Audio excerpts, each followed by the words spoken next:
I'm looking at things. I'm looking out the window. I'm looking at the gauges. I'm doing a lot of things. Some time passed.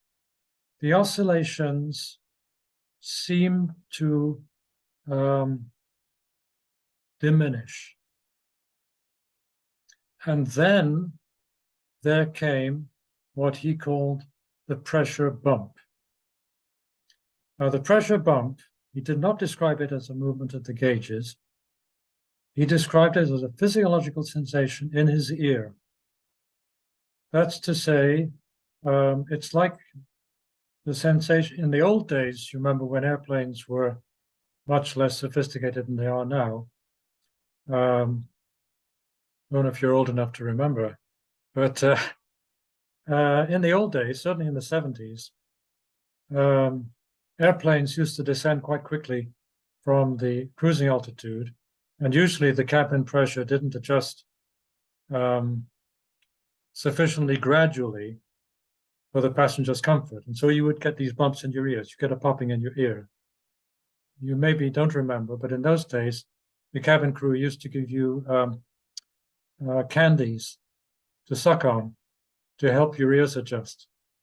That doesn't happen these days because cabin pressurization is so much better. But in those days, yeah, you'd get popping in your ears when the plane changed altitude.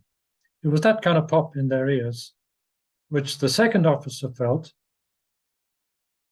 and the cabin, the first officer, the guy in the right-hand seat, later on, would also say he felt in another interview separately from this one.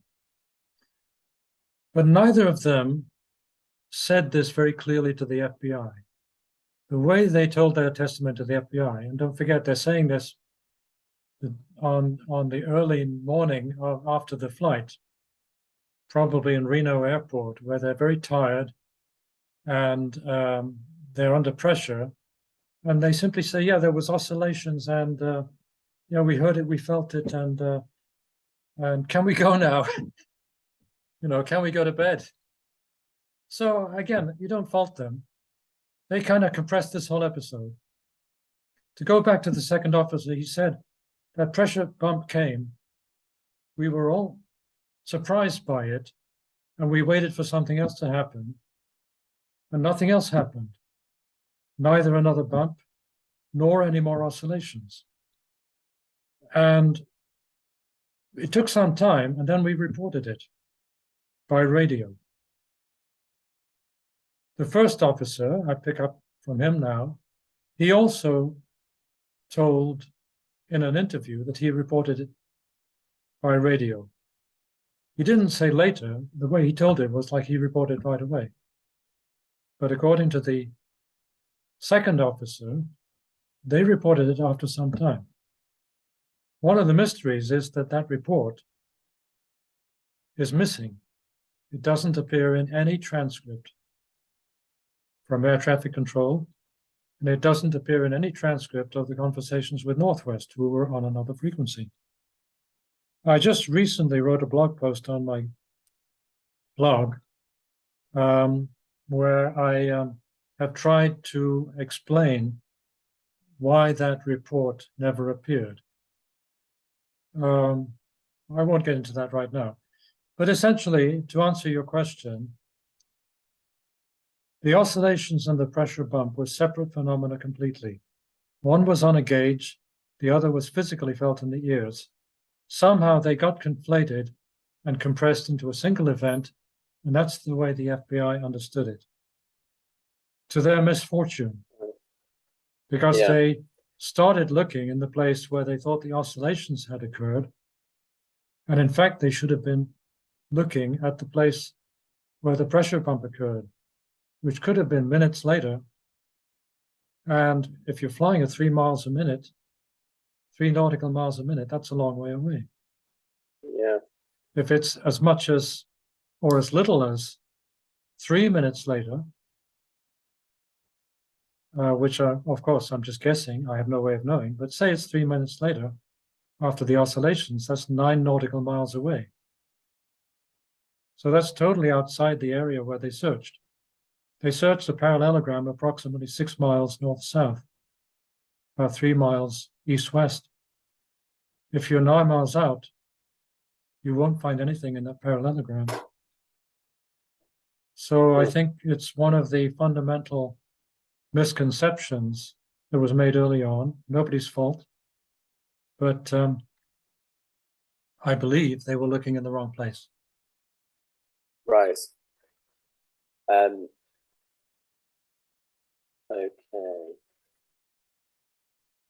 So, I mean, that's probably, unless there's anything more you think we should talk about the flight path or the trajectory of the descent. I think, yeah. Well, like I said, I believe the flight path, it's a reasonable assumption that the flight path followed Victor 23 corridor, plus or minus a couple of nautical miles from the center line, but not much more than that. So if you accept the flight path, then the essential conundrum that you have to make is, okay, where on that path did the hijacker depart? Which is a separate story. And we probably should talk about that. We should. Yeah. We should. Yeah. Well, based on the FBI's working theory put the jump site, or the point at which the hijacker jumps, in which geographical region? Well, as I said, they believed their point A was over Highland, Washington. Oh, right, yeah. Right. Okay. I'm saying it had to be further south. Okay. Right, much further south. And to cut a long story short, I would say the earliest time at which the hijacker could have jumped would have been 8:13 p.m. Pacific time. And I believe that at that time, again, I'm folding in other data which we haven't discussed so far, but I believe at that point, the airplane was crossing the Columbia River, was crossing the northern bank of the Columbia River, was leaving Washington State, and was over the Columbia River heading for Oregon. So my central hypotheses, and this is what I wrote in my book, essentially give the earliest time for the hijacker's departure to be over the Columbia River. And I also proposed in the book other points even further south, but obviously in Oregon State and not in Washington. And based on your mathematical model regarding the weather, yeah, I mean, what would it have been like to parachute in these conditions? Well, relatively benign. I think there are a lot of misconceptions about the nature of this jump. And there are people who have said it was a thunderstorm, it was a raging tempest. There's no evidence that was the case. Firstly, they were above cloud. Okay, so you're not going to have rain above the clouds. Rain is below the clouds. So it would not have been raining at the point where the hijacker jumped. It would not have been raining on the Victor 23 corridor at 10,000 feet. If there had been any thunderstorms, and I have no way of knowing if there were thunderstorms on that day, because weather records don't go back that far. What we have from the NOAA are wind speeds and directions. But there's no, in pilot terminology, a thunderstorm would be defined as the presence of cumulonimbus activity. And we don't have weather records that say whether there was. But to my mind, no pilot will fly in a thunderstorm. It's simply inconceivable. A pilot will always avoid a thunderstorm if there had been a thunderstorm anywhere near Victor 23, sorry, I got a message here, internet unstable. Are you with me still? I'm with you, yeah. Okay. If there had been any thunderstorm anywhere near Victor 23, the pilots would have taken evasive action. And probably they would have informed air traffic control. If they had had to depart the Victor 23 corridor, certainly they would have informed air traffic control, which they did not. There's nothing on the transcript to that effect. So I would conclude there was no thunderstorm. What I would say would be the hijacker's experience was he leaves the airplane. The temperature, it's recorded and documented, was about -6 degrees centigrade, which is cold, but it's not in any way unbearable. -6 centigrade is a temperature which you don't get into hypothermia at -6, and especially since you're falling, probably you're generating some adrenaline. You're probably in your pulse and your heartbeat are probably elevated. Probably the hijacker's normal physiological response will address the temperature. In any case, he does not experience it for very long. As he falls, the temperature is going to rise. He is going to experience momentarily a wind blast. The airplane was going, we don't know exactly, but probably at least 165 knots, which is about 185 miles an hour. You experience that, but very quickly you slow down, that you lose your forward speed.